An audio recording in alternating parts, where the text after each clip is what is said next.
And as I said at the beginning of the video, if you are not in a good way or you can be easily triggered, then it might not be a good idea for you to watch the rest of this video. I'm not going to get super graphic, but I will be touching upon something that is not very pleasant. So a number of weeks ago, I ended up going into a bedroom, and when I was there, I saw an indirect family member, so someone who is not blood related, and this person was, for quite some time, had been not in a good way. But when I went into the bedroom, they were there, and to me, instantly, I thought that they had passed on based on what I saw. And I'm not going to go into every little detail, I will save you that.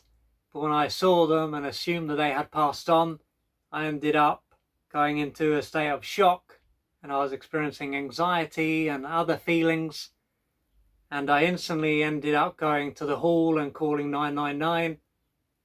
And they instantly told me to do CPR and for me to open the door for when the medics would arrive. And after doing this for a little while, I ended up going out to open the door so that they could get in. And soon enough, the medics were there, so the support was incredible from the medics and the police. I know they often get a lot of bashing in England and I'm sure other parts of the world. But in this situation, they were spot on and the support was so good. I was so grateful that they came more or less instantly. And when they arrived, they soon came out and said that this person had passed on.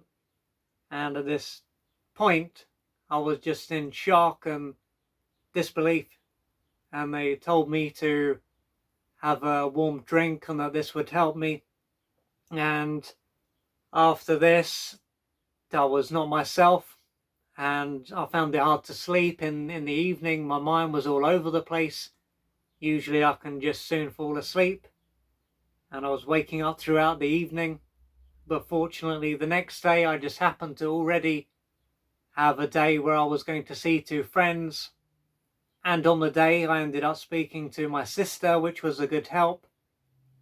But on the next day, seeing my two friends was a massive help. And after that, I also saw other people, and I was also messaging a few people as well. So there was a lot of support around me. I certainly wasn't alone. I didn't suffer in silence. And as time has gone on, I have gradually been able to settle down, although not completely.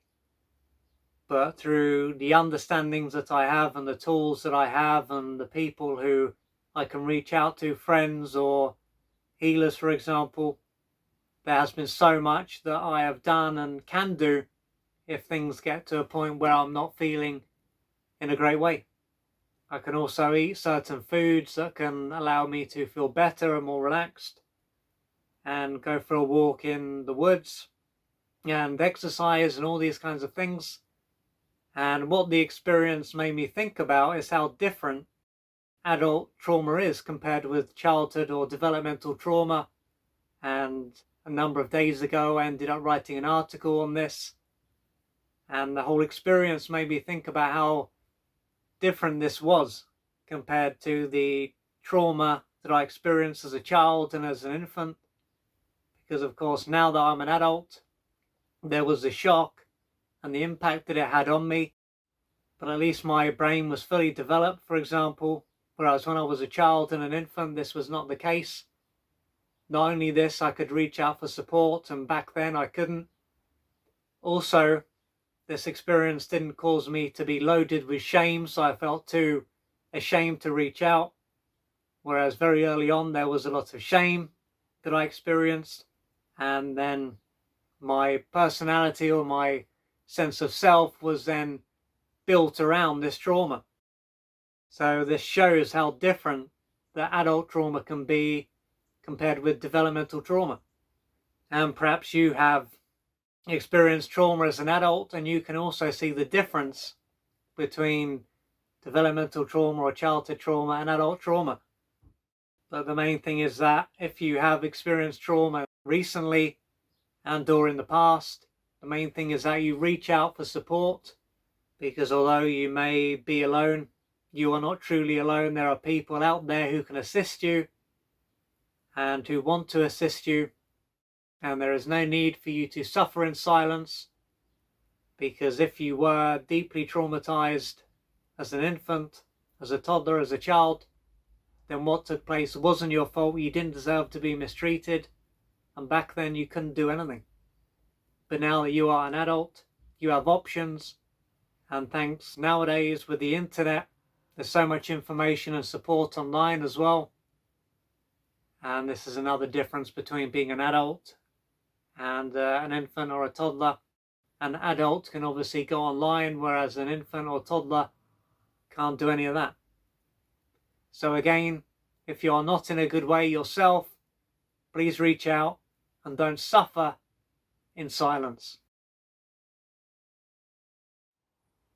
If you would like to find out more about the services that I offer, please go to www.oliverjrcooper.co.uk or email me at info@oliverjrcooper.co.uk, and I'm looking forward to assisting you on your journey.